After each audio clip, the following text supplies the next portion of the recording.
Dulu waktu SMA juga saya ingat gitu kan, ketika kita suka upacara, setiap Senin ada upacara bendera gitu betul. kan. Jadi saya itu sering menjadi MC-nya, Betul. menjadi komandan upacara, Oke. menjadi dirijen gitu kan. Iya. Lagu Indonesia Raya ya, dan bahkan doa gitu kan. Oke. Satu yang tidak bisa saya waktu SMA itu adalah menjadi inspektur upacara. Kenapa Pak? Nggak Karena bisa? itu hanya kepala sekolah jadi Oh inspektur iya upacara. benar. Oh iya. Kok saya nggak kepikiran ya Pak ya?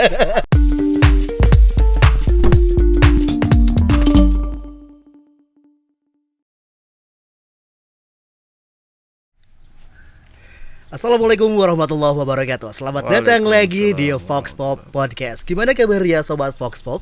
Ketemu lagi ya barengan Kakang Ray di hari ini yang hari spesial. Seperti biasa di Fox Pop Podcast kita bakal seru-seruan, ngobrol-ngobrol seru, ngobrol-ngobrol tentang isu-isu yang berkembang di masyarakat, tentunya dengan para anggota DPRD Provinsi Jawa Barat. Nah, untuk episode ke-10 kali ini spesial banget, kita bakal ngobrol dengan Ketua Komisi 5 dari fraksi Gerindra Persatuan Dapil 8, yaitu Depok dan Bekasi. Lahir di Gorontalo 57 tahun yang lalu. Pasti semuanya sudah tahu dong siapa ya. Langsung aja ada Bapak Haji Abdul Haris Bobiho. Bapak, Baik. dibuka dulu aja maskernya. Ya. Saya pakai dulu. Siap, santai. Ya. Oke, gimana Pak? Sehat Pak? Alhamdulillah. Alhamdulillah, kayaknya makin buger aja gini ya Pak. Insya Allah tetap sehat. Dan pokoknya kita mengucapkan terima kasih nih Pak ya, karena sudah meluangkan waktunya, terus juga sudah mempersilahkan nih kita syutingnya di kediaman Bapak nih. Aduh, indah banget lihat view ke belakangnya. Gimana Pak, sehat semuanya keluarga? Alhamdulillah sehat walafiat. Kesibukannya gimana nih Pak? Ya, beberapa hari ini kan memang karena kondisi pandemi yang makin meningkat, makanya Dewan pun mengambil kebijakan bahwa anggota Dewan melakukan kunjungan ke dapil masing-masing. Oke. Ya. Langsung ke dapil nih ke-8 ya. Jadi melakukan pemantauan terhadap kondisi yang ada, Oke. baik kesehatan dan di Komisi 5 itu lebih kepada bagaimana pemantauan terhadap PPDB.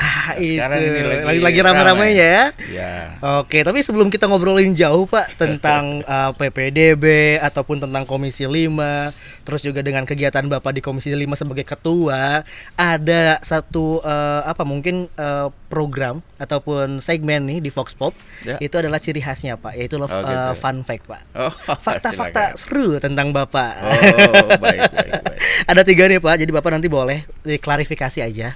Terus juga boleh boleh diklarifikasi, mau dicontohin, mau seperti apa, mangga itu mah ya. Ini yang pertama, Bapak ini juga sempat menjadi wakil ketua DPRD Jawa Barat pada periode 2014-2019. Nah, tapi jauh sebelum menjadi wakil ketua Pak, ya kan, jauh sebelum menjadi anggota Dewan, Bapak ini kan lahir di Gorontalo Pak. Betul. Asli Gorontalo Pak. Asli. Nah, kenapa langsung ada di Jawa Barat ini? Nah, ini jadi pertanyaan nih Pak. Jadi perjalanannya tidak Iya, nggak sih? itu. Iya, gimana Pak?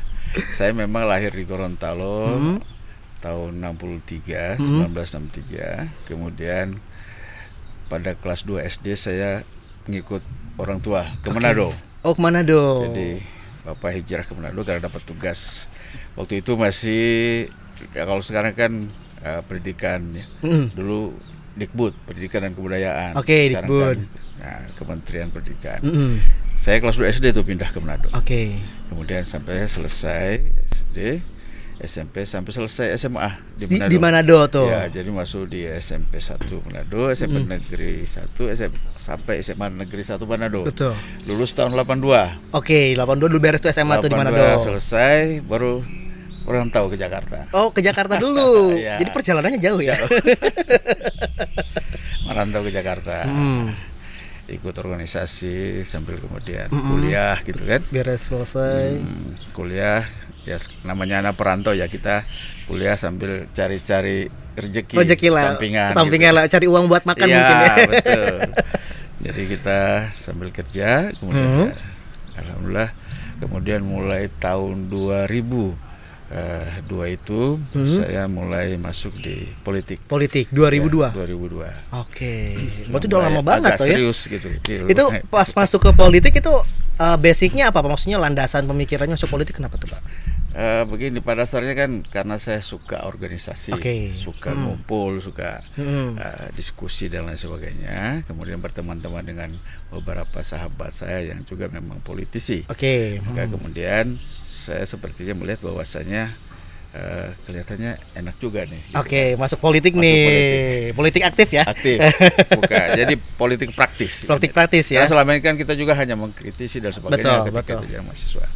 Maka kemudian saya ingin terjun ke dalam dan alhamdulillah mendapat beberapa peluang dan berdiskusi dengan mereka. Ternyata memang kehidupan bernegara kita dasarnya adalah di politik praktis. Ya.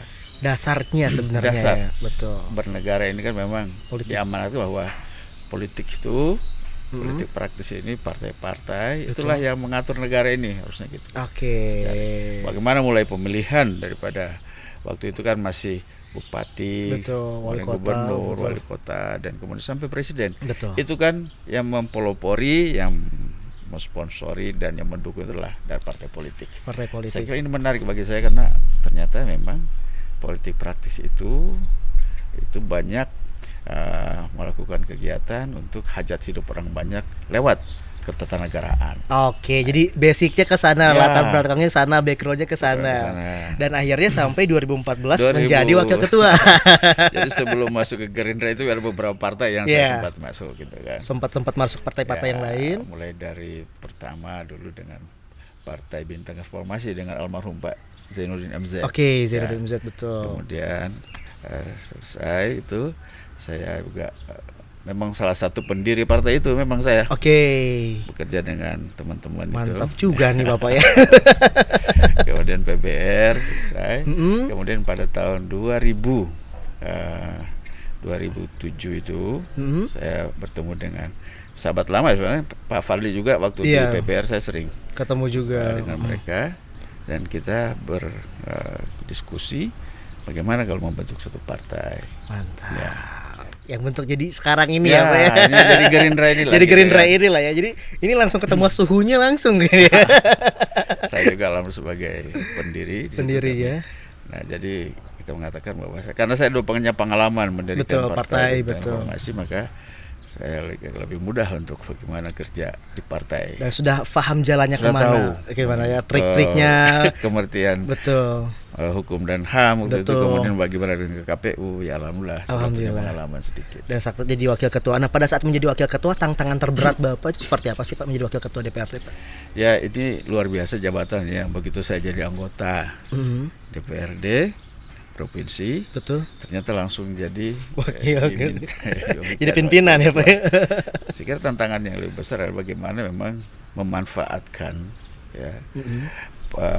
kekuasaan yang kita punya itu untuk kesejahteraan rakyat lewat beberapa kebijakan, terutama adalah kebijakan anggaran. Anggaran, kemudian tentunya pengawasan dan sebagainya. Saya kira itu memang tidak mudah bagi kita anggota DPRD itu melakukan suatu penganggaran yang baik bersama-sama dengan pemerintah Provinsi Jawa Barat yaitu gubernur. Nah, kemudian setelah itu kita melakukan pengawasan, apa sih yang kurang, apa sih yang benar dan apa yang mungkin di tengah-tengah terjadi dan yang lain-lain seperti itu. Dan kami sebagai anggota DPRD ini kan selalu ada namanya reses. Reses ya. Disitulah kami menangkap apa sih keinginan masyarakat, aspirasi rakyat ya. Dan saya kira memang mereka tidak butuh macam-macam, tidak aneh-aneh, hanya bagaimana agar supaya kehidupan mereka yang sederhana itu, yang tidak macam-macam, dapat menjadikan suatu upaya agar mereka nantinya sejahtera. Dalam artian bahwasanya sejahtera tidak harus kaya raya dan sebagainya. Yang penting makan cukup, kesehatan terjamin. Nah, itulah kemudahan dalam pendidikan, kemudahan dalam kesehatan itu kan yang paling penting. Sekolah anak itu tidak repot-repot gitu kan. Itu yang orang kalau masyarakat di bawah mungkin atau masyarakat umum mungkin ke situ aja ya Pak ya. Nggak pingin mobilnya mewah, enggak kayak gitu ya. Saya berpikir saya harus punya mobil 2. 10 gitu kan kayak artis-artis gitu kan. Villa gitu kan. Yang penting sehat, pendidikan terjamin dan yang lain-lain seperti itu. Jadi itu tantangan terberatnya adalah pengawasan itu memang tidak mudah dan itu sedikit kami selalu berdebat di Badan Anggaran tentang bagaimana anggaran ini agar supaya tujuan utama daripada kita dalam melakukan bernegara dan di provinsi ini adalah untuk kesejahteraan rakyat. Itu yang paling penting ya. Jawa Barat yang hampir sekarang ini hampir 50 juta jiwa gitu. Betul, kan, tidak mudah. Itu kan besar juga ya Pak. 20% 20% ya di Indonesia. rakyat Indonesia ini ada di Jawa Barat. Oke. Jadi, katanya kalau kita sudah menyelesaikan persoalan Jawa Barat, maka paling tidak 20% persoalan di Indonesia udah selesai. Semoga nanti masalah-masalah di Jawa Barat juga terselesaikan dengan kerjasama antara pemerintah daerah dan juga DPRD Provinsi Jawa Barat. Kira bagus kita jadi jalin kerjasama, jadi saling menunjang. Betul. Ya, antara satu sama lain ya. Gubernur bersama kami gitu kan. Kami intinya pada sekarang ini kondisi kami dengan gubernur adalah seperti suami istri. Mitra lah ya, mitra ya sama istri ya. Jadi saling bahu membahu ya, support ya, saling tegur menegur gitu ya, kan. Betul. Dan kesejahteraan rakyat lah tidak ada. Balancing dan yang lain-lain betul ya. Oke, jadi mantap banget nih ya. Jadi yang paling penting menjadi wakil ketua adalah amanah itu ya, menjaga amanah itu. Ya.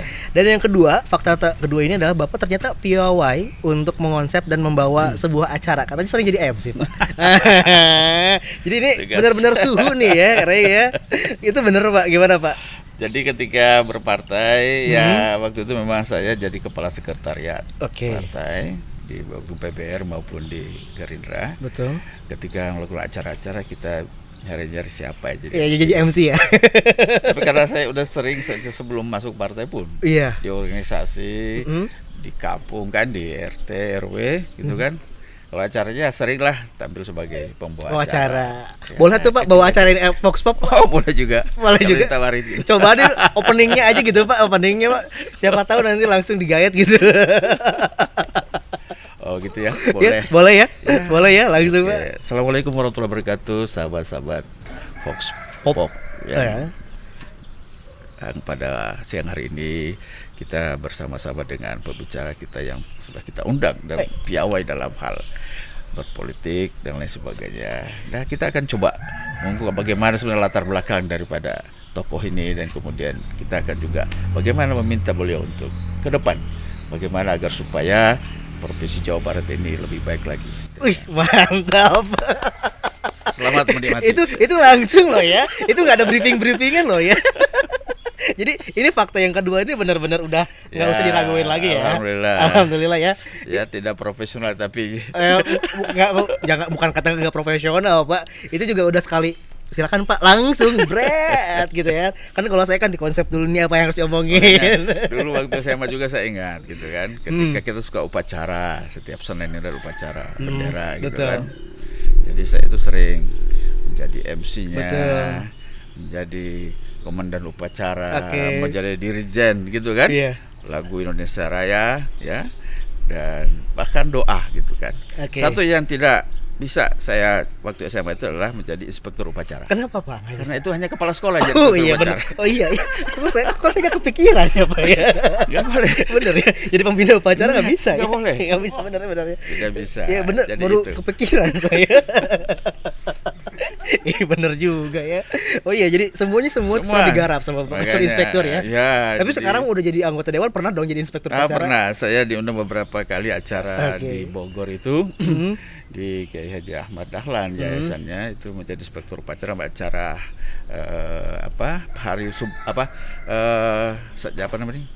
hari sejarah gitu kan. Sumpah Pemuda. 10 November. Oh, Hari Pahlawan. Hari Pahlawan. Jadi saya 2 kali menjadi inspektur upacara. Saya kagok juga. Biasanya yang lain ya. Tapi saya bilang ini cita-cita saya sejak SMA jadi inspektur upacara. Karena belum pernah nyobain jadi inspektur upacara. Jadi akhirnya kecampaian juga. Jadi inspektur upacara. Jadi kalau misalkan ngomongin upacara mah udah Bapak Haris ya. Dari MC jadi komandan dari itu kan. Udah dilibat sampai inspektur upacara gitu. Nah, kalau misalkan tadi jadi pembawa acara dan yang lain, tapi jadi paduan suara pernah nggak? Pernah berat. Di SMA itu. Oke.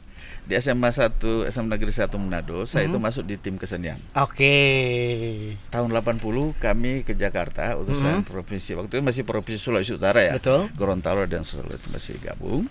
Dan saya itu tari dan nyanyi. Jadi masuk vokal. Nyanyi, kemudian juga menari gitu. Jadi itu bisa dong nari dan nyanyi Pak. Insya Allah. Nah soalnya fakta selanjutnya ini ternyata Bapak itu memiliki suara yang emas Pak. Masya Suara Allah. bagus Pak. Ternyata kan ketahuan. Ya. Di SMA-nya juga seni. Pernah latihan di paduan suara. Paduan suara. Gitu. Kalau sekarang masih aktif suka nyanyi nggak Pak? Karaokean atau soal keluarga gitu? Ya, karaoke keluarga. Suka kalau acara-acara paling sering saya diminta untuk nyanyi. Saya juga Kondangan bikin gitu. kondangan, gitu kan. Apalagi kan kita ini kan penyanyi kamar mandi gitu. Oh iya bener. Itu hakikat manusia Pak. Penyanyi Iya, kamar mandi. penyanyi kamar mandi. Tapi kalau misalkan lagu ataupun musik, genre yang seperti apa sih yang Bapak suka? Saya lebih suka itu lagu-lagu yang pop ya. Pop, oke. Yang tidak yang rada-rada romantis gitu. Aduh, wah, berarti Bapak romantis sama istri dan keluarga gitu? Allah. Salah satu lagu yang paling saya suka itu lagunya Once itu. Mana tuh Pak? Banyak lagu Once tuh. Dialova. Oh Dialova. Boleh nyanyiin tuh Pak? Aku ingin menjadi mimpi indah dalam tidurmu. Udah aja Pak, lanjut lagi ya tuh Pak. Aku ingin menjadi sesuatu yang mungkin bisa kau rindu. Ya begitu. Oh gitu ya Pak. Enggak, soalnya saya terpukau gitu kan, vibranya kena dan yang lain-lainnya gitu. Jadi ini Ya. juga semuanya ini hebat lah, multi talent ya Pak ya. Ya kita mencoba untuk, karena orang bilang kalau kita dari dulu ya pergaulan yang paling cepat itu lewat bernyanyi bersama. Oke betul. Ya kan, nyanyi bersama dengan siapapun itu Teman-teman gitu kan. kita Ya. dulu udah masih muda, ambil gitar nyanyi bareng gitu kan ya gitu. Jadi itu menjadi salah satu hal yang dilakukan untuk mencari Ya, teman, betul. terus juga hobi juga, ya kan, membangun dengan persahabatan dan yang lain-lain ya Pak. Tapi kalau misalkan tadi kan ada hobi nyanyi, terus juga dan yang lain-lain ya. Ketika sekarang menjadi anggota dewan ataupun menjadi sekarang apalagi ketua komisi, berarti kan selama di DPRD ini Bapak kan menjadi pimpinan lah ya, bisa Ya. dikatakan ya. Wakil ketua sekarang jadi ketua komisi gitu kan. Sibuk banget nggak sih Pak? Apalagi dengan hobi-hobi dan dengan keluarga tuh Pak. Saya kira kita juga memang harus membagi gitu kan. Jadi memang kegiatan dewan itu memang cukup padat, tapi alhamdulillah kita bisa membagi bahwasanya ada kegiatan yang memang tidak harus kita ikuti terus ya. Kita berbagi dengan teman-teman. Waktu masih pimpinan, teman berbagi dengan pimpinan.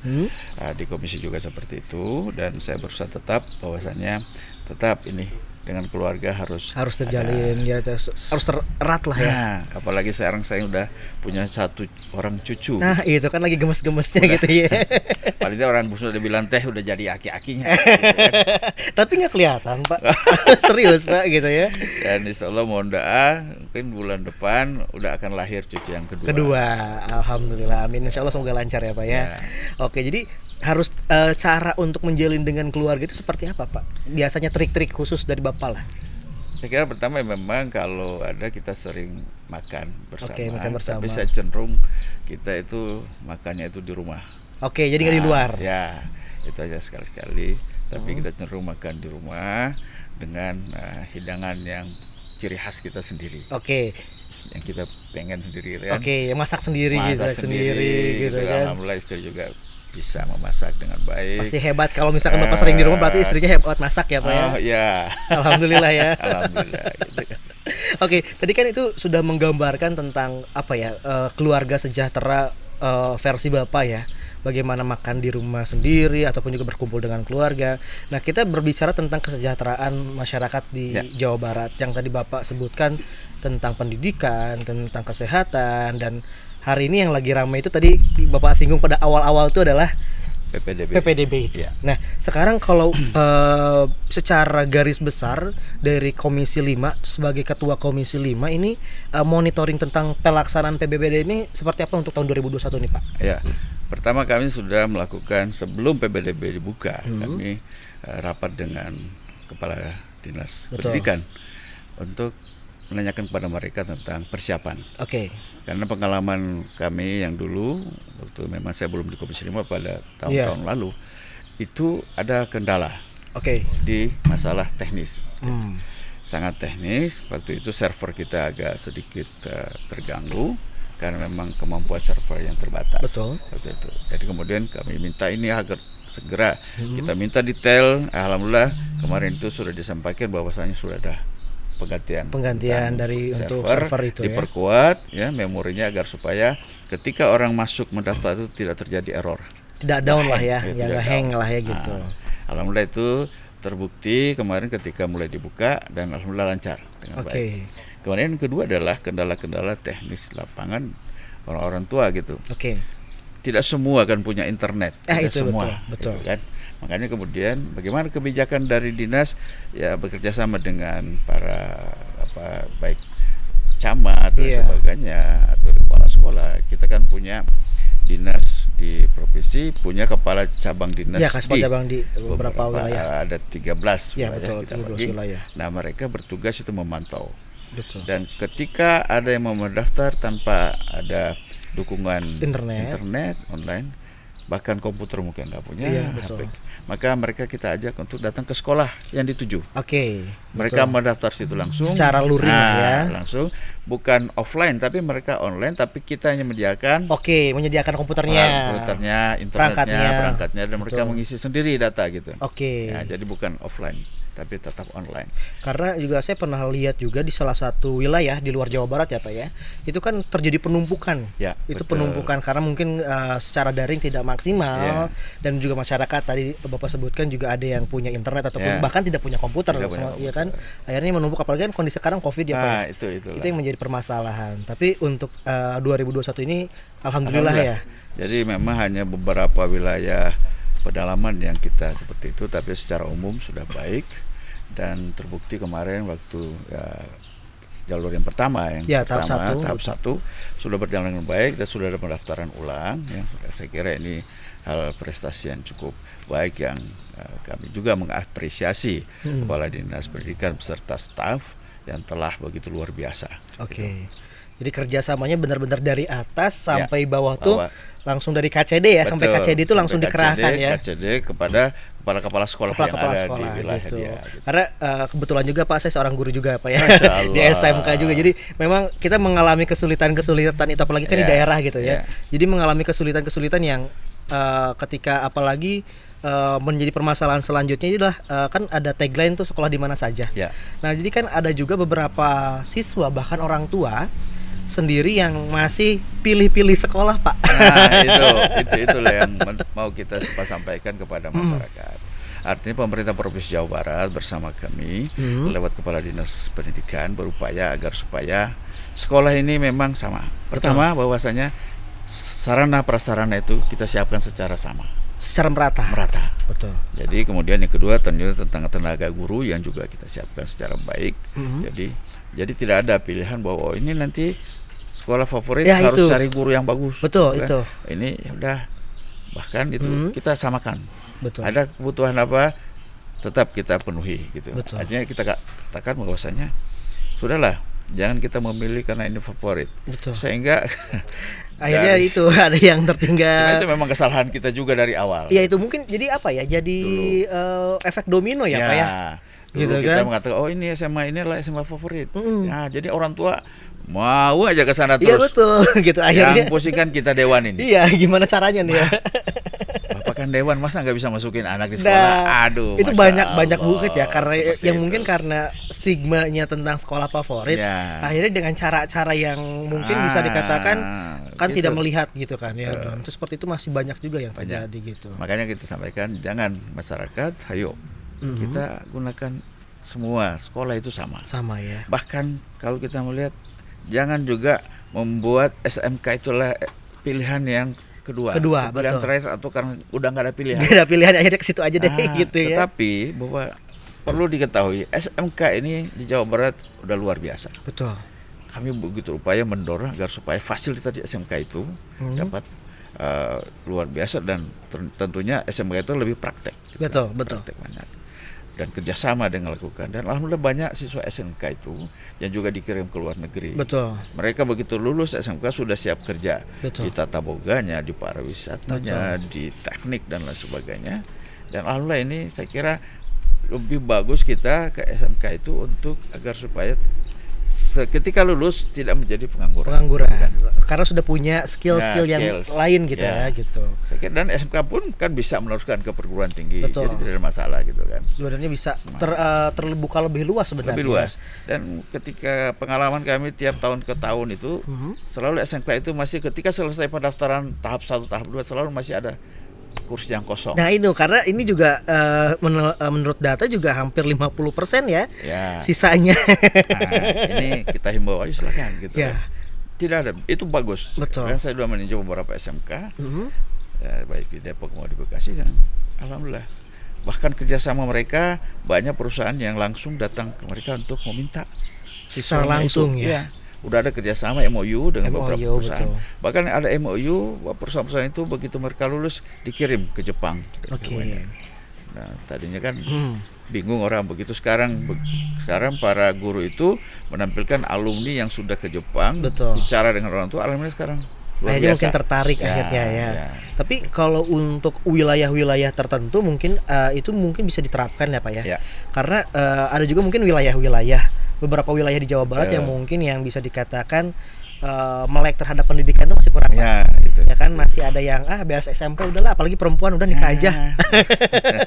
Itu masih banyak loh kan. Itu seperti apa sih Pak? Apakah dari memang dari bawahnya atau misalkan dari lingkungan masyarakatnya memang harus dirubah dulu, ataukah apa harus ada regulasi tertentu kah, atau seperti apa? Kan kalau misalkan regulasi ada 12 tahun ya. Betul. Nah, seperti apa itu Pak? Tapi masalahnya begini, ini berhubungan dengan sosial. Betul. Sosial yang ada di lingkungan, budaya yang ada di lingkungan. Betul. Makanya kemudian bagaimana agar supaya kita memberikan suatu penerangan, suatu himbauan bahwasanya insya Allah coba gitu kan. Ketika mereka anak-anak didik kita perempuan maupun laki-laki gitu kan, kalau sudah memang harus masuk ke SMA, ayo silakan disekolahkan dulu gitu kan.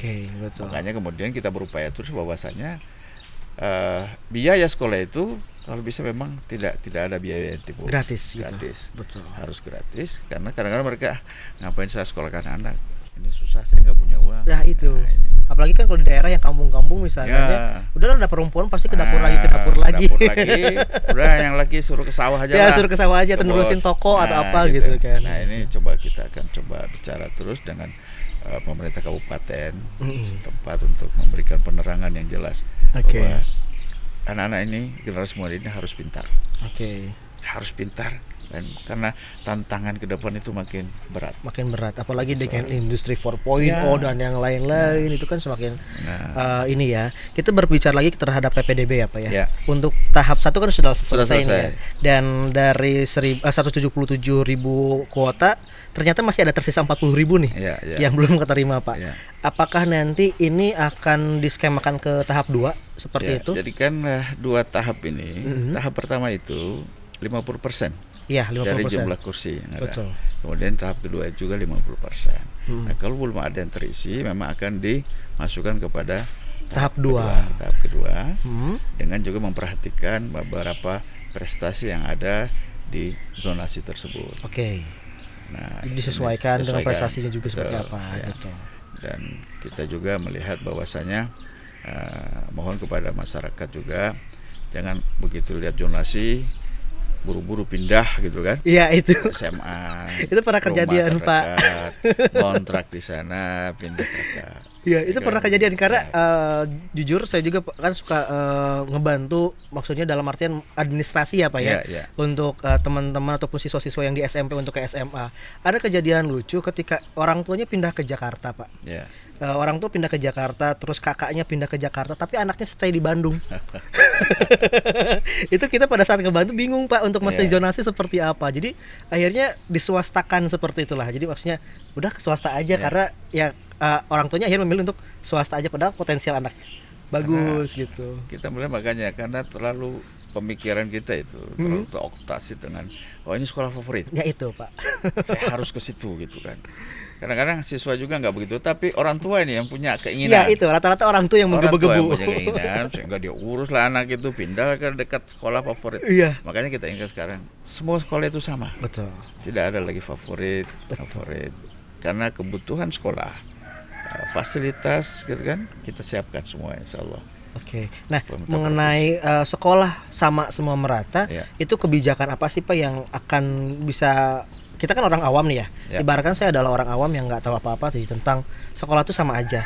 Nah, itu dari segi pembiayaan mungkin akan dianggarkan dan yang lain-lain. Tetapi untuk secara fasilitas, mutu guru itu akan disamaratakan juga atau seperti apa? Karena makanya kan kami dengan Dinas Pendidikan selalu berupaya mendata Oke. sekolah-sekolah yang ada di Jawa Barat ini, mana secara kebutuhan infrastruktur, Oke. apa yang perlu dibangun. Oke, betul. Apakah kelas, kemudian laboratorium, itu juga. Kemudian yang kedua adalah guru. Gurunya. Guru ini harus juga betul-betul kita seleksi. Jangan guru yang ke sekolah ujung-ujung kita kasih guru yang jelek-jelek gitu Iya kan. betul ya. Padahal nah ini yang harus sama gitu. Oke. Kompetensi dari guru itu yang juga harus kita lihat. Perhatikan bahwa ya. sama gitu kan. Jangan juga guru-guru kita juga kadang-kadang maunya ke sekolah favorit. Iya gitu betul kan, stigmanya juga Ya. akhirnya bukan di masyarakat aja Pak. Tapi di tenaga kalangan pendidiknya guru juga pendidik sama. seperti itu. Nah ini yang kita harapkan. Ayo mari kita mengabdi dan kita akan menjadikan bahwa seluruh sekolah di Jakarta, di Jawa Barat ini itu menjadi sekolah favorit. Sekolah gitu kan. favorit, bagaimana caranya itu ya, Nah, dengan cara itu seperti saya itu. kira. Betul. Dan itu tentunya memerlukan anggaran dan sebagainya, dan insya Allah kita terus bicarakan dengan pemerintah Provinsi Jawa Barat, Pak Gubernur melalui Betul. Kepala Dinas agar ini betul-betul direalisasikan. Tapi kalau misalkan stigma itu kan, ke stigma sekolah favorit itu udah lama banget ya Pak ya? Ya, itu dari dulu. Dari dulu. Nah, kalau misalkan kita dari Disdik, terus juga dari DPR, di Komisi 5 khususnya sudah membuat skema sedemikian rupa untuk membuat sekolah itu tetap maksudnya semuanya sama. Ya. Tapi itu butuh berapa waktu sih Pak untuk menyadarkan masyarakat lah ya, Ya, intinya gitu. Saya kira sekarang sudah mulai dengan sistem yang ada sekarang. Betul. Saya kira mereka kita sampaikan seperti itu, sudah tidak ada lagi begitu harus ke sekolah favorit. Sudah ada Oke. beberapa orang yang ya udah memilih yang betul-betul yang ada di dekat dia, betul-betul dari rumah dia, bukan dia pindah Pindah domisili pindah ya, zonasi domisili, ya. tetapi betul-betul yang ada. Dan saya kira kan begini. Kenapa sebenarnya inti daripada zonasi itu adalah agar supaya siswa didik itu tidak jauh-jauh ke sekolah. Oke. Sebenarnya itu dari awalnya gitu. Tidak perlu transport yang besar. Betul. Nah, ini kan membuat mungkin kalau dari yang dekat rumah dia kan paling Jalan 5 menit, kaki, 10 menit, ya. atau bahkan jalan kaki, naik Sepeda, sepeda gitu ya. olahraga Nah, gitu tapi ya. kalau kita kemudian membuat anak kita atur sedemikian rupa, pindah di dekat situ, tapi dia masih tinggal di Iya, rumah itu yang di rumah yang dulu, orang tua. tuanya. Berarti kan ada jarak yang tempuh. Nah ini saya kira merugikan orang tua, bahkan siswa sendiri. Jam waktu belajar dia juga banyak harinya habis di jalan. Betul. Nah, ini saya kira yang Iya. harus diselesaikan. Yang mungkin jadi persoalannya yaitu adalah orang tua yang tidak paham dengan konsep yang dibentuk seperti apa gitu. Jadi akhirnya aku mah caranya lah, kata orang Sunda mah udah nggak deketan sekolah weh nu bagus Udah, favorit gitu ya. favorit. Begitu mulai sekolah bingung kan? Iya.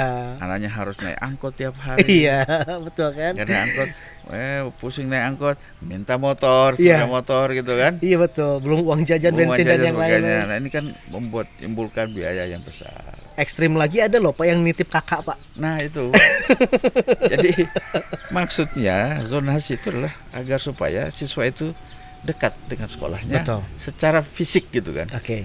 bukan hanya sekedar Betul. fisik. Nah, kalau misalkan kita lihat dari seluruh wilayah Jawa Barat, Pak, untuk pemerataan pendidikan itu seperti apa, Pak? Apakah sudah merata, khususnya PPDB lah ya, dan pendidikan secara umum, apakah sudah merata semua atau belum? Memang saat ini kan masih dibangun Betul. infrastruktur beberapa sekolah, memang beberapa sekolah yang di wilayah jauh itu memang masih agak terbelakang, tapi kita Oke. akan kejar terus. Betul. Makanya kemudian dengan biaya APBD yang ada kurang lebih minimal 10% untuk pendidikan itu kan 10% kita lah. gunakan Betul. untuk itu agar supaya betul-betul Hmm. pendidikan itu dapat Merata merata seluruh wilayah. Dan itu Tidak ada. dan sedang udah dianggarkan dan sedang Ya, diusahakan ya. Jadi kita sekarang sedang menata. Hmm. Karena SMA ini kan kita ini terima dari kabupaten kota. Betul. kebanyakan. Iya, kebanyakan kota kan, Ketika ada kebanyakan ya.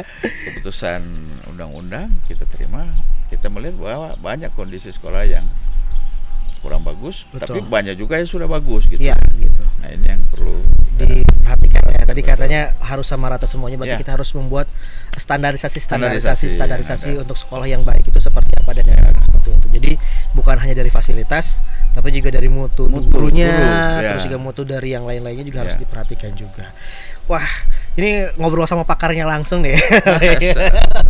Tapi gini gak Pak, kalau berbicara tentang kesejahteraan masyarakat lah ya, selama menjabat ya di Komisi 5 ataupun di anggota dewan ya Pak ya, kita secara global lah menjadi anggota dewan.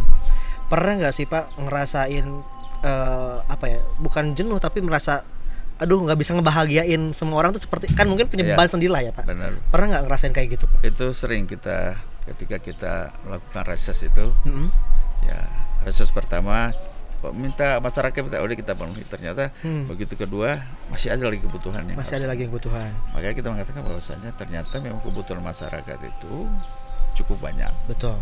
Cukup banyak artinya tapi tidak begitu besar. Oke. Tidak besar secara angka ya. Betul. Tidak begitu besar banget. Tapi itu adalah kebutuhan mendasar mereka yang kita lihat, yang harus juga kita selesaikan. Makanya kami kadang-kadang, aduh kita udah anggarkan, tapi karena dananya kurang, ya, betul. terpaksa itu tidak bisa jalankan. Maka kita usahakan lagi pada penganggaran yang berikutnya gitu kan. Istilah saya kepada masyarakat itu ke RSS, APBD ini sama aja dengan kita berumah tangga. Oke. Seorang bapak pulang kerja punya gaji, katakanlah gajinya 3 juta. Oke. Ya, sebulan. Kan ibu biasanya di rumah bikin penganggaran. Beli beras, sekolah, semicak, sama segala macam transport. Itu tiba-tiba penganggaran itu bisa sampai 3 juta atau 4 juta. Betul. Berarti kan ada kelebihan penganggaran. Maka kemudian apa dilakukan? Harus memangkas. Iya. Jadi suka tidak suka ya Pak. Dana kita terbatas, APBD kita terbatas. Betul. Ya. Nah, selama ini dengan titik kerja yang padat dan lain-lain, itu biasanya dialihkannya kemana Pak? Biar nggak stres, biar nggak jenuh dengan pekerjaan itu seperti apa Pak? Ya saya kira pertama memang tentunya keluarga adalah yang pertama ya. Pertama karena mereka yang lebih memahami kita. Betul. Gitu kan. Ya kalau kita datang dengan capek, istri langsung aduh Pak ya capek banget. Iya gitu. Kita ya dipijit langsung di treatment lah ya gitu ya. Dikasih makanan dengan kesukaan dan yang lain-lain. Kebetulan kalau lagi ada cucu, wah kita langsung hilang itu. Hilang. Ya. Tapi kalau misalkan kita ngobrolin olahraga yang mungkin sering Bapak lakukan itu apa-apa? Tadinya dulu saya itu sukanya badminton. Nah, tapi seiring dengan umur ya. Sudah nggak kuat lagi. Terus mainnya apa dong? Sekarang tinggal golf aja. Golf. Katanya selalu bawa stick golf kemana-mana ya? Karena sebenarnya kata orang golf itu kan mahal, saya kira tidak. Iya. Hanya pada saat awal memang kita beli alat, tapi seterusnya kan tidak begitu mahal. Betul. Dan ini apalagi masa pandemi, saya paling cocok sih olahraganya kalau kan terbuka gitu kan. Betul. Ya itu kan terbuka luas. Dan saya melihat kenapa golf, karena itu golf dari anak kecil sampai umur 90 tahun pun masih bisa. Masih. Tapi katanya juga Bapak berprestasi ya, banyak pialanya tentang golf ya. Alhamdulillah. Jadi sebenarnya Bapak atlet golf atau ketua komisi Pak? Banyak banget prestasinya. Makanya kata teman-teman dulu yang ini, kalau saya nyanyi itu gitu seperti itu dia katakan, Bapak ini sebenarnya nyanyi itu yang utama, DPR itu sampingan. Ya tadi kan kalau misalkan cerita kan nyanyi terus MC ternyata ini MC langganan Pak Prabowo ya gitu kan ya, halus selalu sama Bapak Haris ya kalau MC. Terus juga golf juga. Ini sebenarnya pekerjaan utamanya apa tadi ya? Itulah yang agak membuat kita biar tetap segar ya. Betul ya. Karena masih fresh terus Bapak nih ya. Jadi artinya saya berupaya bahwasanya hati itu harus tetap senang. Senang ya. Apapun kejadiannya. Karena tugas Bapak sebagai Komisi 5 adalah menyenangkan masyarakat. Nah, kalau saya sendiri nggak senang, bagaimana saya menyenangkan masyarakat gitu betul kan? Ya. Nah, tadi kita masih ngobrol tentang PPDB ya Pak ya. Ini masih ada satu pertanyaan tentang PPDB. Catatan khusus ataupun catatan dari Komisi 5 tentang PPDB tahun 2021 itu seperti apa Pak? Pertama kami sudah melakukan pemantauan. Jadi secara umum bahwa sistem sudah berjalan dengan baik pada tahap pertama, dan memang kita lihat aturan yang sudah jalan dengan baik. Nah, kemudian kita melihat insya Allah ke depan memang ada beberapa hal kita perbaiki, terutama dengan presentasi daripada tahap 1 dan tahap 2. Betul. Kan tahap 1 itu 50%, tahap 2 itu zonasi 50%. Memang kemarin kita mengadakan tinjauan ke sekolah-sekolah, ada beberapa kalau mereka memintakan kalau bisa memang prestasi pun mendapat hitungan. Betul. Jangan hanya zonasi saja gitu kan. Artinya zonasi boleh sekitar situ, tetapi harus ada juga tinjauan akademiknya. Kenapa saya bilang? Ya Pak, mereka datang ke sini tapi semangat belajarnya itu kurang. Betul. Nah ini yang membuat kita agak sedih gitu kan. Mereka sudah keterima karena zonasinya, tetapi semangat belajarnya itu Kurang. tidak ada. Kita berupaya bolak-balik, kita training, kita kasih kursus segala macam, tapi memang lemah. Nah ini saya kira yang perlu juga diperhatikan oleh teman-teman Disdik. Bagaimana agar supaya ini, artinya Tanggulanginya seperti apa ya?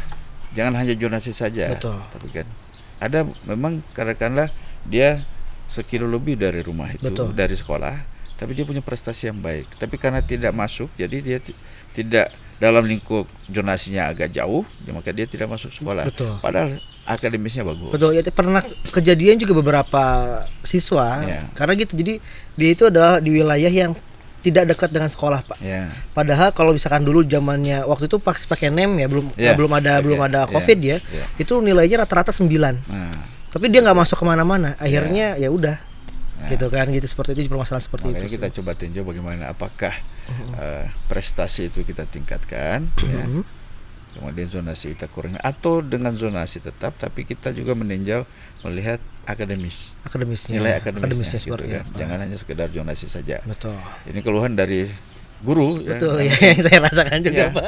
Dari guru, wah saya bilang begitu ya. Iya. Banyak siswa yang tidak tertampung padahal mereka punya semangat belajar. Betul. Nah, ini yang juga. Jadi juga kami menghimbau kepada orang tua, kalau anaknya sudah keterima di sekolah, ya ayo semangat belajarnya harus ditumbuhkan lagi, dikuatkan lagi ya. Jangan kemudian bermalas-malasan ke sekolah gitu kan. Betul. Nah ini kan kasihan, orang banyak yang ngantri untuk masuk tetapi tidak bisa masuk karena zonasi. Jauh. Mereka sudah dekat, nah tapi tidak semangat belajarnya. Ya udah akhirnya kan jadi kayak kata bahasa zolim ke orang lain lah ya. Udah dapat posisi nih gitu, tapi disia-siain gitu kan. Tidak memanfaatkan. Baik, saya kira juga tidak bagus secara agama ini. Betul. Maka bagaimana saya bilang, cobalah guru memotivasi. Ya Pak, kami sudah bolak-balik juga. Iya betul. Sudah kasih kursus sudah ini, tapi tetap memang saja dari anaknya itu sendiri tidak ada. Nah ini ada saya nyatanya. Kira bagaimana ya kita kembali ke orang tua. Betul. Orang tua harus membantu ini. Oke, jadi bagaimana semangat. Saling bahu membahu lah ya. Jangan semua mentang-mentang udah sekolah udah kasih aja ke guru semua. Gimana anak, gurunya aja. Gimana guru. Nah. Sedangkan guru juga punya anak di rumah, Pak. Nah, itu. Di rumah tidak ditanya segala macam. Iya. Kan salah gitu kan. Betul. Guru itu hanya berapa jam di sekolah, betul. Tapi orang tua kan seharian. Hampir seharian. Gitu. Nah, saya kira pendidikan itu tidak hanya beban.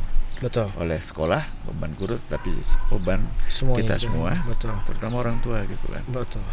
Kayak gitu. Dan ini harus jadi catatan-catatan khusus ya. Jadi untuk membangun pendidikan ataupun juga kesejahteraan di pendidikan itu sendiri bukan hanya di atas tapi juga dari atas sampai bawah itu harus kerjasama seperti itu ya. Keterbukaan juga dari orang tua kita butuhkan.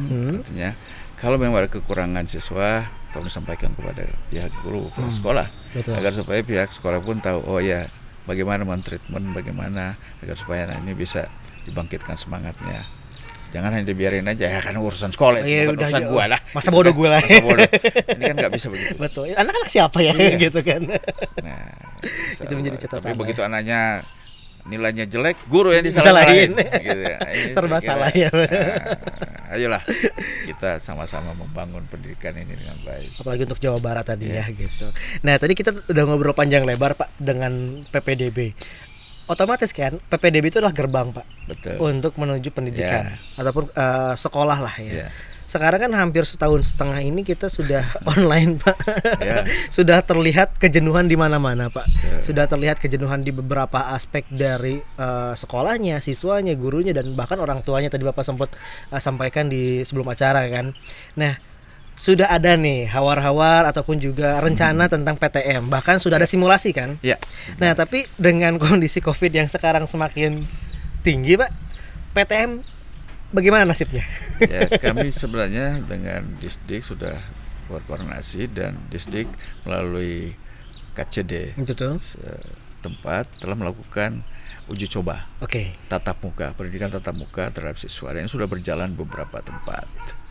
Nah, insya Allah sebenarnya rencananya tanggal 17 Juli ini itu akan dimulai tatap muka. Oke. Tentunya dengan batasan yang Betul. agak ketat, protokol kesehatan, dan tidak semua siswa hadir, 50%, dan juga tidak semua mata pelajaran. Oke. Karena ada beberapa pelajaran yang bolehlah lewat online, tapi ada beberapa mata pelajaran yang memang harus dengan tatap muka. Nah, itu yang kita wajibkan untuk ini, tetapi dengan batasan. Tetapi kemudian ketika merebak COVID ini secara besar-besaran, makanya kemudian artinya kami tunda dulu ini. Oke, ditunda dulu. Tapi tunda sambil melihat Kondisi ya. kondisi, dan kebijakannya adalah menyerahkan kepada gugus tugas COVID setempat, Oke. pemerintah kabupaten kota yang ada, untuk bagaimana menilai kondisi COVID yang ada di sekitar. Oke. Kalau memang kira-kira sudah berada di zona kuning atau zona hijau, Oke. ayo. Tapi kalau masih berada di orange atau merah, apalagi hitam, betul. itu tidak mungkin kita laksanakan. Oke. Nah, ini karena survei kami kepada guru-guru sebenarnya di Depok dan sekitarnya, Bekasi, mungkin daerah lain juga, ketika tanyakan gimana, perlu nggak nih tatap muka, 100% menyetujui itu kan. Perlu ya, saya juga ingin menyetujui Pak. Kita juga agak prihatin yang kelas 10 ini sampai setahun ini, sampai dia udah naik kelas belum pernah ketemu gurunya. Nggak tahu namanya gurunya siapa, kantin di mana, kelasnya siapa, Aduh. temannya gitu. Kalau kita kan dulu mulai kelas 10 itu rada-rada bandel kan. Iya bandel Pak, cari-cari Pak. banyak bolosnya Pak. Banyak bolosnya, lompat pagar. Pak, diam di kantin. Mereka sekarang nggak ngerasain Pak. Pak. Ada olahraga segala macam. Maka kita tidak mau bahwa siswa ini kita sekolah terus nggak pernah ketemu gurunya gitu kan. Nah, dengan itu saya kira insya Allah dengan kondisi yang sekarang kita tetap berupaya bekerja sama dengan pemerintah kabupaten kota, bagaimana agar supaya kondisi ini baik. Nah, itu. Oke, jadi dari Komisi 5 sendiri itu lebih, dan Disdik mungkin juga ya, Disdik dan Komisi 5 juga akan lebih menekankan kepada gugus tugasnya ataupun satgas di kabupaten kota, dan itu dikembalikan lagi. Tapi belum ada tanggal-tanggal pasti ataupun belum ada ini belum ya. Rencanakan 17, tapi saya bilang nggak mungkin. 17 Juli nggak mungkin dilaksanakan, jadi mungkin ditunda. Tapi kita melihat kalau memang ada beberapa kabupaten kota sudah dalam titik yang bagus, dalam bahkan hijau atau kuning, mungkin kita akan coba laksanakan itu dengan baik. Oke, gitu kan. Siap. Makanya jadi ini tergantung gugus tugasnya nih. Gimana tugas ya, mengizinkan atau enggaknya ya. Betul banget. Dan tadi banyak banget nih pertanyaan tentang pendidikan ya Pak ya. Dan tadi PTM ini sendiri sebenarnya karena kita tidak bisa memastikan kapan dan itu karena memang kondisi COVID yang fluktuatif ya. Jadi kadang naik, kadang turun, yang menjadi apa ya? Kita nggak bisa ngapa-ngapain juga gitu ya. Tapi semoga COVID cepat berlalu lah ya untuk Jawa Baratnya sendiri, biar kita bisa kehidupan normal lagi ya Pak ya, dan kita bisa bercengkrama lagi, bermain ke sekolah, apalagi untuk di pendidikannya sendiri. Dan Bapak, sebelum kita nanti tutup, ada satu games Pak, Masya Allah. biar happy Pak. Bikin imun kita naik. Jadi gamesnya gampang banget sih Pak. Jadi nanti saya kasih 2 pilihan, Bapak tinggal pilih pilihan tersebut dengan cepat. Oke ya. Siap Pak. Oke. Nanti di sesi terakhir nanti saya tanya alasannya kenapa. Boleh. Ya, siap. Yang pertama, ikan atau kucing? Ikan. Nasi padang, nasi liwet? Nasi padang. Kopi atau teh? Kopi. Kacang atau keripik? Kacang. Legislatif atau eksekutif? Legislatif. Oke. Nggak ada ini ya, nggak ada tekanan dalam ininya ya. langsung. Tapi nggak tahu pertanyaannya nih. Ya makanya nanti saya nanya nih kan. Pertanyaan sesungguhnya akan keluar sekarang. Aduh. Ikan atau kucing? Itu ikan. Iya. Kenapa ikan Pak? Saya suka ikan. Apa yang buat suka dengan ikan? Sejak kecil memang karena saya hidup di dekat pantai. Oke. Menu kita sehari-hari itu adalah ikan. Oke.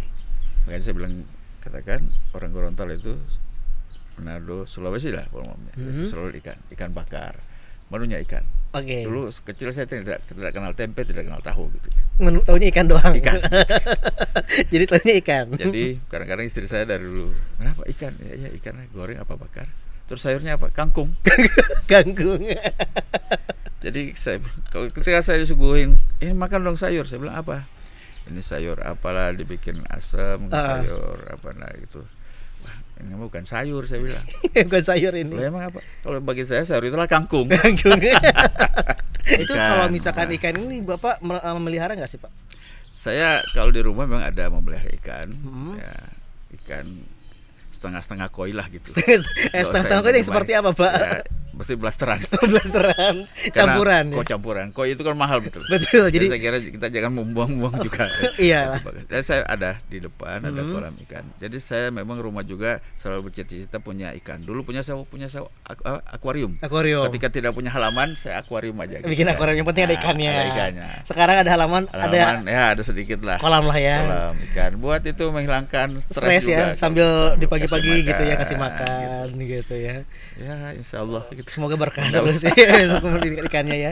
Tapi berarti saya tidak suka kucing juga. Oh, Saya iya, punya suka kucing. kucing. Jadi makanya tadi ikan lebih suka ikan Lebih lah suka ya. ikan karena di samping makan dan juga pelihara. Pelihara ikan juga. Nasi Padang, nasi liwet. Nasi Padang. Saya sukanya nasi Padang. Padahal kan Bapak orang Gorontalo. Ya. Diam di Bandung, Pak. Bandung. Tapi kenapa nggak suka nasi liwet, Pak?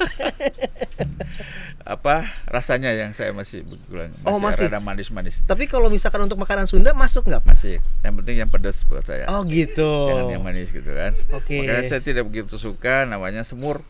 Ah. Saya suka kadang-kadang saya bercanda sama istri saya. Ini apa tuh semur? Ini mah bukan makanan, apa? Ini kolak. Kolak daging, Pak. Kolak daging. Karena manis. Kalau manis ya. Oh jadi masih susah untuk beradaptasi dengan makanan kalau manis ya. Manis itu agak susah buat saya. Jadi, Oke. yang terbiasa dari kecil Belum. pedas terus itu kan. Pedas asin gitu ya. Asin, dabu-dabu gitu. Ikan dabu-dabu. Oke. Terus tadi kopi dan teh? Ya, saya lebih suka kopi. Ya, Kopi yang gimana, Pak? kopi tanpa gula. Tanpa gula. Ya. Sehari berapa gelas? Saya sih nggak banyak, paling 2 gelas sehari. Sehari. Pagi sama sore gitu kadang-kadang. Ada ini nggak sih Pak? Ada momen-momen khusus kalau ngopi nggak? Nggak juga sebenarnya. Nggak juga sih. Hanya menikmati aja. Kalau yang pingin aja gitu ngopi ya lah pengen gitu. ngopi tidak harus. Nggak harus terlalu misalkan ya, lagi gitu. oh kayak ini kan view-nya enak banget ya Ah. Bandung ya di rumah Bapak nih kan. Ya, Apakah sambil ngopi gitu ya. Kopi biasanya saya suka kopi itu ya temennya itu singkong atau ikan apa pisang goreng. Pisang goreng. Ya, Karena gitu tadi kopinya pahit ya. Pahit. Tapi kenapa ini kacang, Pak? Memang saya suka Kacang. Kacangnya apa aja? kacang goreng gitu kan. Direbus. Ya, kacang rebus bisa. Karena apalagi kalau Idul Fitri gitu kan. Hmm. Di rumah itu pasti ada kacang goreng besar. Dan saya paling suka yang ngabisin ini saya. Ada apa dengan kacang, Pak itu, Pak? Ya. Sejarahnya Ya. kenapa? Saya juga. Karena suka banget sama kacang. Ya, karena memang ketika dari kecil dulu sampai besar saya memang ketika ada apa snack itu kan, saya tidak bersuka-suka makanan snack yang buatan. Oke, buatan kayak gitu ya. Ya. Jadi mending goreng Walaupun sendiri. Goreng sendiri, minum kacang. Bahkan kalau saya nyetir itu teman di mobil itu kacang. Kenapa?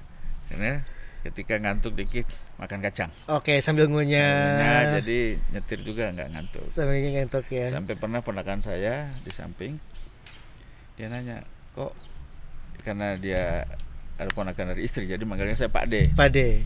Kok Pak D makan kacang terus katanya? Iya, kenapa? Buat apa? Saya biar nggak ngantuk. Biar nggak ngantuk. Terus dia mulai ngantuk gitu kan, dia ambil kacang saya dia makan. Oh iya ya. Tapi enggak, akhirnya dia tidur juga kan. Tetap tidur.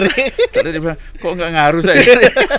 Karena itu khusus untuk Bapak doang. Itu saya ketika lagi menemani perjalanan. Oke, jadi emang suka banget kacang. Apalagi kacang goreng. Saya Kacang memang goreng, ya. Makanya kadang-kadang suka jadi asam urat. Oh, itu harus diperhatikan ya, Pak. Ya. Kacang goreng, kangkung gitu kan. Itu kan ini untuk asam urat semua ya. Betul, Support support. untuk asam urat. Makanya agak dibatasi sekarang sama istri. Oh iya, Jangan nggak boleh banyak-banyak.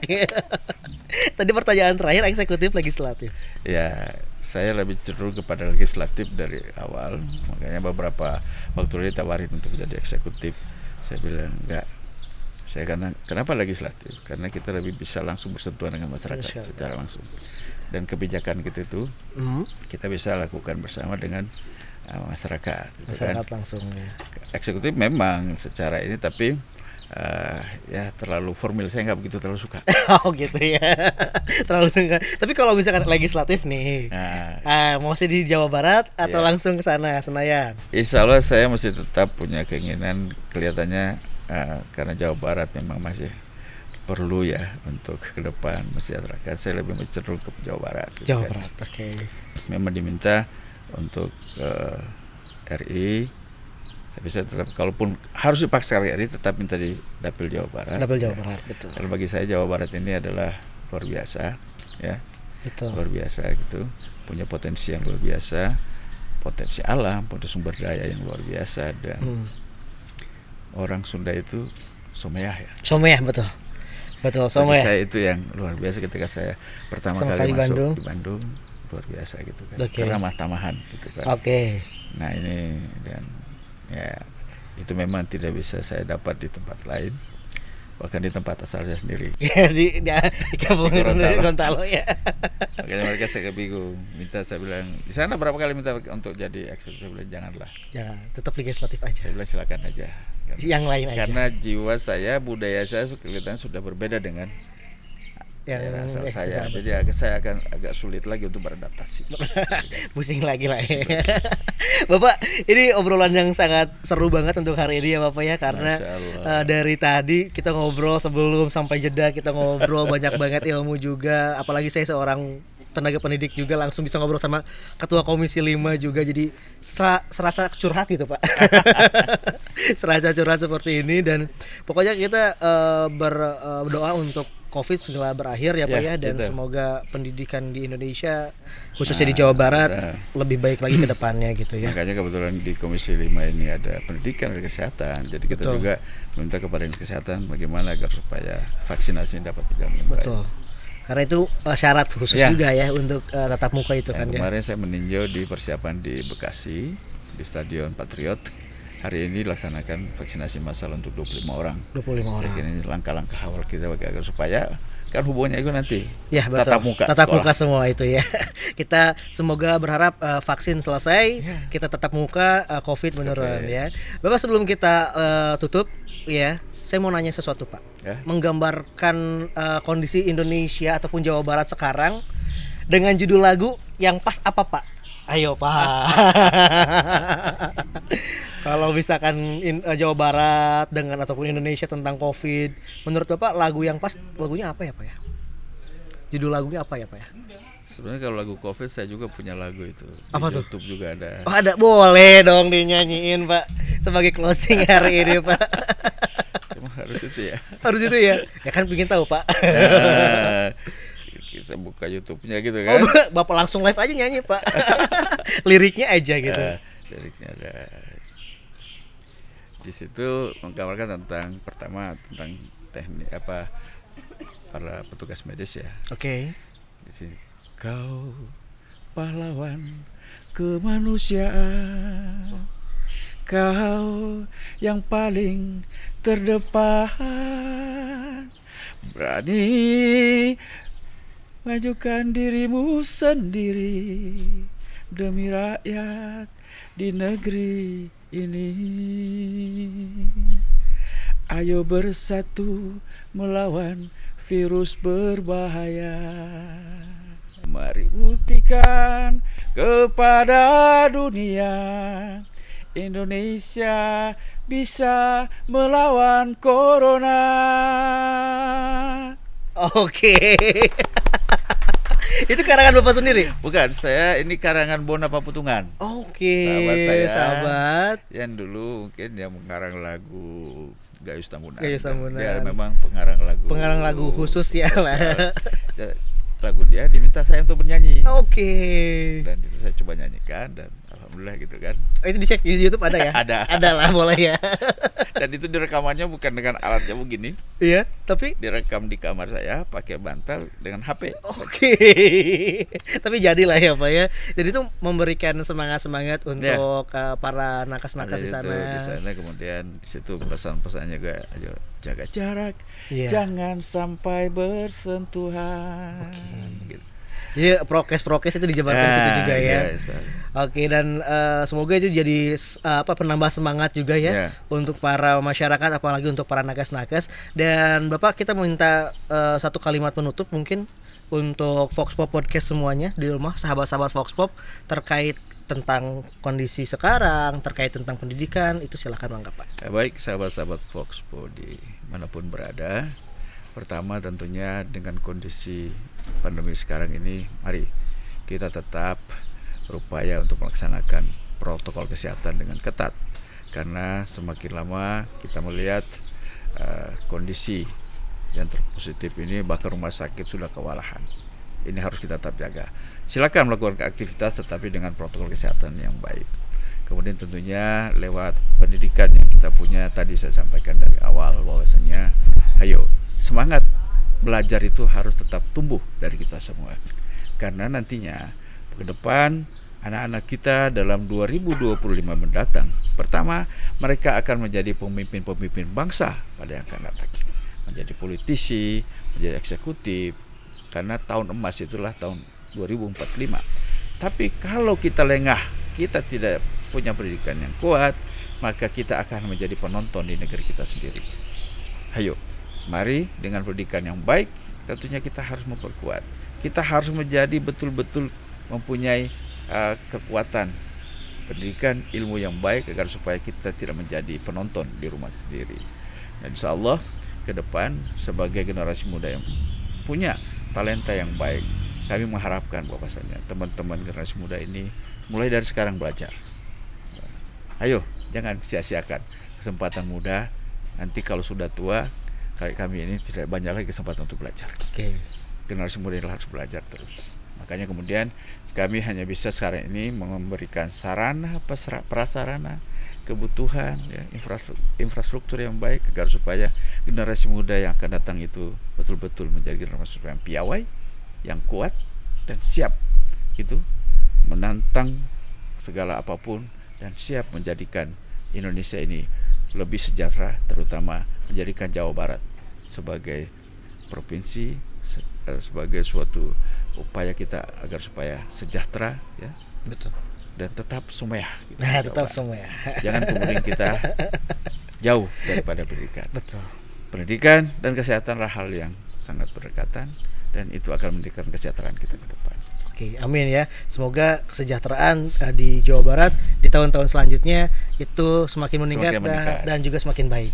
Oke, Bapak, terima kasih untuk hari ini. Sama-sama. Di episode kali ini terima kasih untuk membiarkan kita nih ngacak-ngacak kediaman Bapak. Saya justru senang datang ini teman-teman semua nih. Semoga sehat selalu, salam untuk keluarga gitu, masih Pak. Bisa tiap mukanya nggak apa-apa. Siap. Pokoknya salam untuk keluarga. Baik, Pak. Sehat selalu. Kita tunggu gebrakan-gebrakan di Komisi 5, regulasi-regulasi apalagi untuk kesejahteraan rakyat semuanya. Dan untuk sobat Vox Pop semuanya, jangan lupa untuk kunjungin YouTube-nya DPRD Provinsi Jawa Barat. Langsung aja searching Vox Pop Podcast, di situ banyak banget dari episode 1 sampai nanti episode 10 ada. Jangan lupa untuk komen, subscribe dan juga share sebanyak-banyaknya. Dan jangan lupa juga untuk Spotify-nya di Vox Pop Podcast. Dan yang paling penting saat ini jangan lupa protokol kesehatannya. Terima kasih buat Humas DPRD Provinsi Jawa Barat, Humas DPRD juaranya. Kalau kayak gitu Reja pamit, Bapak Haris juga pamit. Ya, kami pamit. Insya Allah Jawa Barat menjadi Jabar juara. Oke, terima kasih dan wassalamualaikum warahmatullahi wabarakatuh.